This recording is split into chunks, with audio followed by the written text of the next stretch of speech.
이 이야기를 어디서부터 시작해야 할지 모르겠어요. 정말 영화보다 더 영화 같은 일이 저희 집에 일어났거든요. 사건의 발단은 3개월 전부터였어요. 아버지가 이상해지기 시작하신 거예요. 평생 규칙적이셨던 아버지가 갑자기 아침에 일어나지 못하시고 밤에는 잠을 못 주무시더라고요. 그러더니 어느 날부터 깜빡깜빡 하시기 시작했어요. 처음엔 단순한 건망증인 줄 알았죠.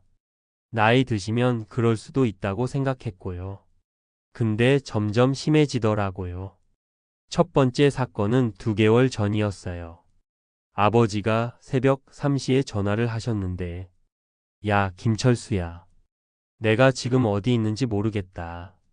제 이름은 김민수거든요. 김철수는 저희 형 이름이에요. 그것도 이상했는데, 더 이상한 건 아버지가 집에서 불과 200m 떨어진 편의점 앞에 계셨다는 거예요. 평생 이 동네에서 사셨던 분이 집을 못 찾으신 거죠.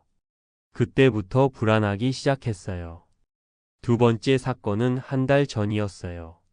아버지가 가스레인지에 라면을 끓이시다가 그냥 나가버리신 거예요. 3시간 후에 집에 왔는데 집안이 연기로 가득 차 있었어요. 다행히 큰일은 나지 않았지만 정말 아찔했죠. 그래도 결정적이었던 건 지난주였어요. 아버지가 오후에 나가셨는데 밤 10시까지 안 들어오시는 거예요. 전화해도 안 받으시고 온 가족이 동네를 뒤지고 다녔죠. 결국 경찰서에서 연락이 왔어요. 어르신이 버스터미널에서 혼란스러워하고 계셔서 보호하고 있습니다. 버스터미널요? 집에서 1시간 거리에 있는. 달려가서 아버지를 데리고 왔는데 아버지는 그저 멍하니 계셨어요.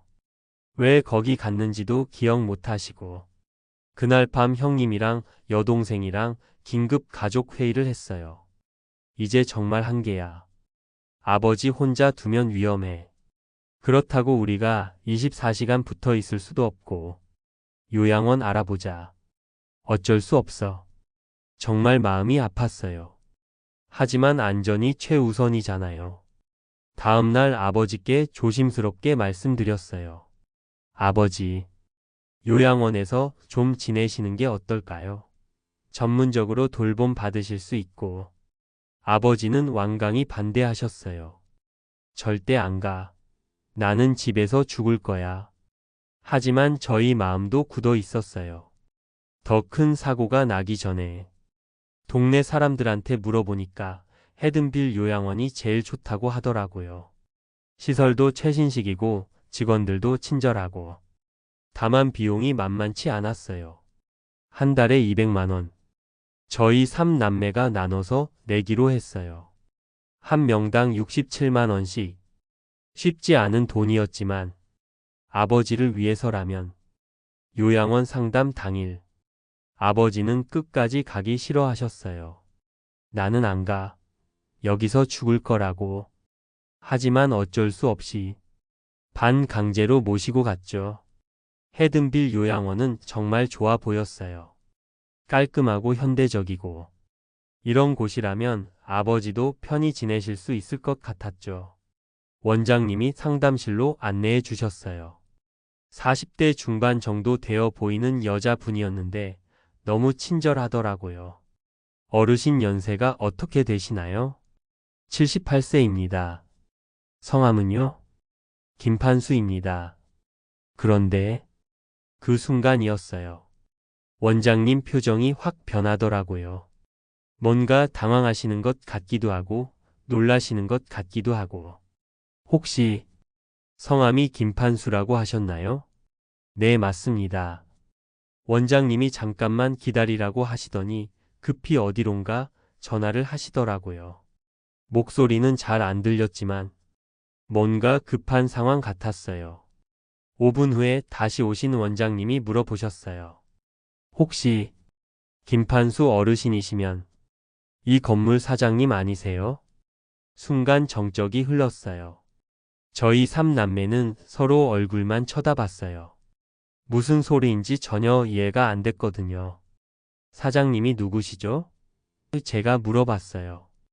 이 건물, 헤든빌 요양원 건물의 소유주이신 김판수님 말입니다. 저희가 매월 임대료를 입금해드리고 있는 그 순간 아버지가 갑자기 정신이 또렷해지시더라고요.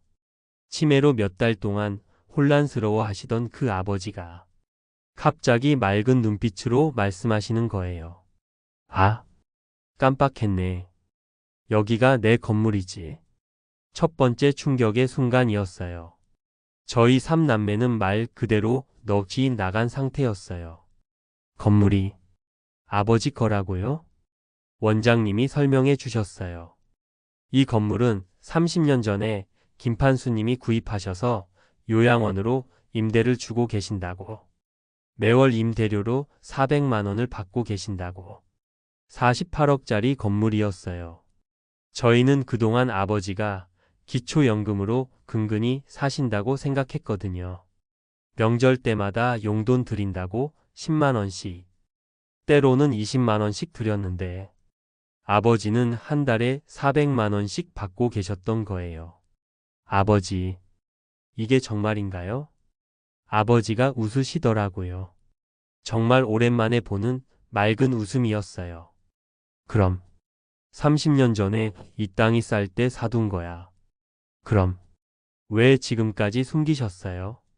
너희들이 내 돈만 노릴까 봐서. 그 말씀을 들으니까 정말 복잡한 감정이 들더라고요. 서운하기도 하고 이해되기도 하고.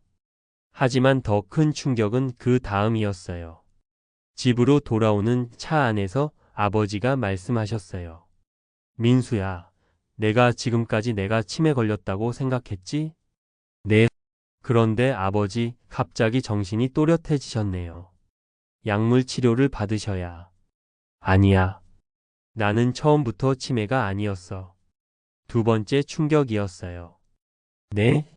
연기한 거야. 치매 연기. 저는 정말 어이가 없었어요.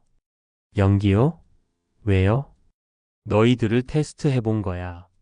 아버지가 차근차근 설명해 주셨어요. 몇 년 전부터 주변 사람들이 자꾸 그러시더래요. 자식들이 부모 재산만 노린다고. 특히 부모가 치매에 걸리면 재산을 빼돌린다고. 그래서 아버지가 궁금하셨던 거예요. 저희 삼남매가 정말 아버지를 사랑해서 걱정하는 건지 아니면 재산 때문인지. 만약에 너희들이 내가 치매 걸렸다고 해서 재산을 알아보거나 통장을 뒤지거나 그랬으면 진짜 인연을 끊을 생각이었어. 그런데 너희들은 3개월 동안 한 번도 내 재산에 대해서 물어보지 않았어. 오히려 자기 돈을 써서라도 나를 좋은 곳에 보내려고 했지. 아버지 목소리가 떨리고 계셨어요. 특히 너희들이 요양원비 마련하려고 대출 알아본다고 했을 때 정말 미안했어. 하지만 확실히 알고 싶었거든. 내 자식들 마음을. 그제야 이해가 됐어요. 3개월 동안 저희가 얼마나 걱정했는지. 밤잠 못 이루고 형제들끼리 돈 모으고. 그런데 그게 다 아버지의 연기였다니. 화가 나기도 했지만 한편으로는 이해도 됐어요. 요즘 뉴스에 나오는 얘기들 보면 정말 끔찍한 일들이 많잖아요. 하지만 진짜 충격은 그 다음이었어요. 집에 도착해서 아버지가 말씀하셨어요. 이제 너희들 마음을 확인했으니까 내가 숨겨둔 것들을 보여줄게. 아버지가 방으로 들어가시더니 벽장 뒤쪽에 있던 금고를 여셨어요. 그 안에서 나온 건 부동산 등기부등본이었어요. 한 뭉치나. 이것도 내 거, 이것도 내 거, 저것도 내 거야. 세 번째 충격이었어요. 헤든빌 요양원 건물 말고도 상가 건물 3채, 아파트 5채, 그리고 전기예금 통장들. 아버지가 하나하나 설명해 주셨어요. 30년 전에 이 동네가 개발된다는 소식을 들었어. 그래서 여기저기 땅을 사뒀지. 그때는 평당 10만 원도 안 했거든. 지금은 평당 1000만 원 넘는 땅이에요. 아파트들도 마찬가지야. 새로 지을 때 분양받아서 임대를 줬지. 계산해 보니까 총 재산이 100억이 넘더라고요.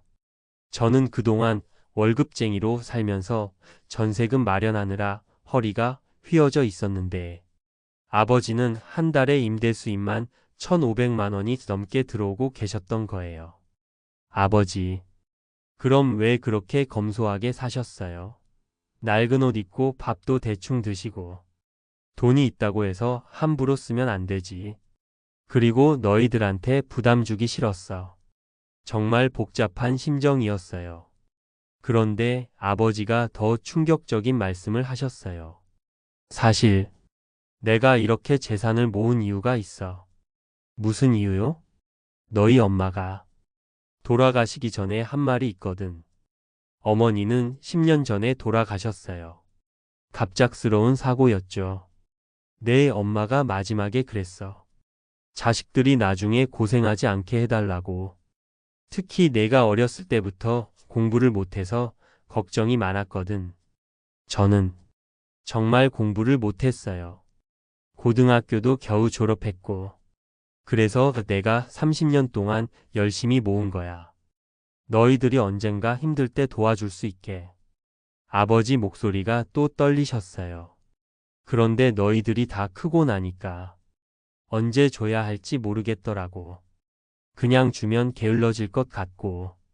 그렇다고 내가 죽을 때까지 기다리라고 하기엔 너무 늦을 것 같고. 그래서 이런 방법을 생각해낸 거야.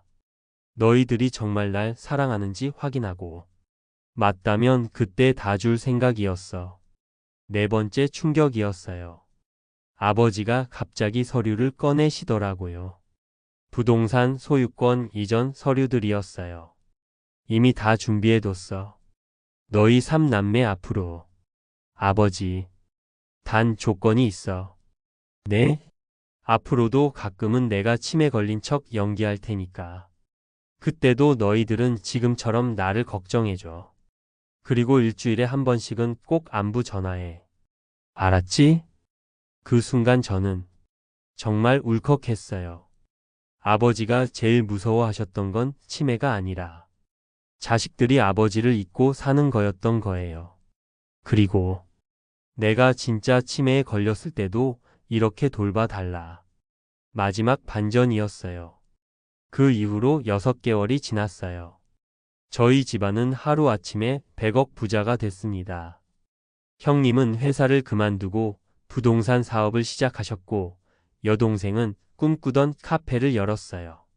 그것도 강남 한복판에 3층 건물을 사서요. 저는 아직도 회사를 다녀요. 갑자기 부자가 됐다고 해서 인생이 확 바뀌는 건 아니더라고요. 하지만 마음은 많이 편해졌어요. 전세금 걱정, 아이 교육비 걱정. 그런 것들이 사라졌으니까요. 가장 크게 달라진 건 아버지와의 관계예요. 매일 아침 7시에 아버지한테 안부 전화를 드려요. 그리고 주말마다 3남매가 돌아가면서 아버지 댁에 가서 함께 시간을 보내죠. 아버지도 많이 달라지셨어요. 예전엔 혼자 계시면서 TV만 보시던 분이 이제는 활기차게 사시거든요. 동네 경로당에도 나가시고 친구분들과 등산도 다니시고 심지어는 컴퓨터까지 배우신다고 하시더라고요. 요즘 젊은 것들이 뭘 하고 사는지 궁금해서. 정말 건강해 보이세요. 하지만 가끔 아버지가 또 치매 연기를 하세요. 지난주에도 그랬어요. 제가 주말에 아버지 댁에 갔는데 여기가 어디지? 너는 누구야? 처음엔 당황했는데 이제는 알겠어요. 아버지가 저희의 사랑을 확인하고 싶어 하시는 거라는 걸. 그럴 때마다 저는 차분하게 말해드려요. 아버지, 저 민수예요. 아버지 막내 아들이에요. 제가 어렸을 때 강아지 키우고 싶다고 떼써서 아버지가 흰둥이 사주신 거 기억나세요? 그러면 아버지가 슬며시 웃으시면서 아, 그래. 흰둥이. 그 녀석 참 말썽쟁이였지. 그럼 오늘 저녁은 뭐 먹을까? 이런 대화가 이상하게 좋아요. 마치 아버지와 제가 다시 가까워지는 느낌이랄까요. 그런데 정말 가끔은 진짜 깜빡하실 때도 있어요. 한 달 전에는 진짜 무서운 일이 있었거든요. 아버지가 새벽에 전화를 하셨는데, 민수야, 내가 지금 어디에 있는지 모르겠어. 그리고 집에 어떻게 가는지도 모르겠어. 목소리가 진짜 불안해 하시더라고요. 평소 연기할 때랑은 완전히 달랐어요. 급히 달려가 보니까 아버지가 새벽 4시에 동네 공원에서 벤치에 앉아 계시더라고요. 잠옷 차림으로. 아버지 왜 여기 계세요? 모르겠어. 잠깐 산책하러 나온 건데 갑자기 여기가 어딘지 모르겠더라고. 그때는 정말 무서웠어요. 이제는 진짜 치매인지 연기인지 구분이 안 되거든요. 병원에 모시고 가서 정밀 검사를 받았는데 다행히 초기 인지장애 정도라고 하시더라고요. 치매는 아직 아니지만 조심해야 한다고. 그 이후로는 아버지도 연기를 안 하세요. 진짜와 가짜를 구분하기 어려워지셨나 봐요. 하지만 오히려 좋아졌어요. 이제는 진짜로 아버지를 돌봐드리는 거니까요. 연기인지 진짜인지 고민할 필요도 없고. 요즘 아버지가 자주 하시는 말씀이 있어요. 내가 이 나이까지 살면서 제일 잘한 일이 뭔지 아냐? 뭐예요? 너희들을 낳은 거야.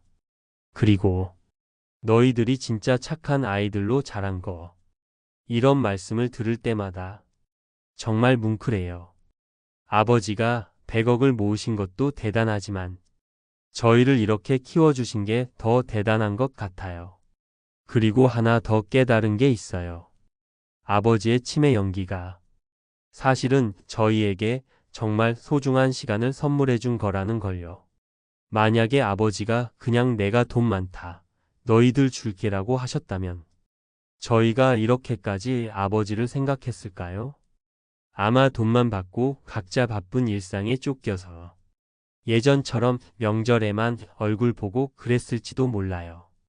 하지만 아버지가 치매 걸리신 줄 알고 3개월 동안 저희는 정말 간절하게 아버지를 생각했거든요. 걱정하고 고민하고 사랑했어요. 그 시간이 있었기 때문에 지금도 이렇게 가족이 끈끈하게 지낼 수 있는 것 같아요. 어쨌든 저희 집안은 대반전을 맞았습니다. 요양원비 200만 원 때문에 고민했던 제가 너무 바보 같았어요. 아버지는 그 요양원 건물 주셨으니까요. 하지만 정말 감사해요. 그 200만 원 때문에 고민했던 시간들이 저희 가족을 더 가깝게 만들어준 것 같거든요. 지금 생각해보면 정말 영화보다 더 영화 같은 일이었어요. 그리고 이 모든 일을 겪고 나서 확실히 깨달은 게 있어요. 돈보다 중요한 건 가족이라는 거. 그리고 진심으로 사랑한다는 걸 표현하는 게 얼마나 중요한지. 아버지는 100억이 있으셔도 자식들의 사랑이 제일 소중하셨던 거예요. 요즘 저는 아이들한테도 자주 말해줘요. 할아버지를 많이 사랑하자. 할아버지가 우리를 얼마나 사랑하시는지 아냐? 그러면 아이들이 대답해요. 응, 할아버지가 제일 좋아. 이런 모습을 볼 때마다 아버지가 정말 현명한 분이셨다는 생각이 들어요. 돈을 물려주는 것보다 사랑하는 법을 가르쳐 주신 거죠.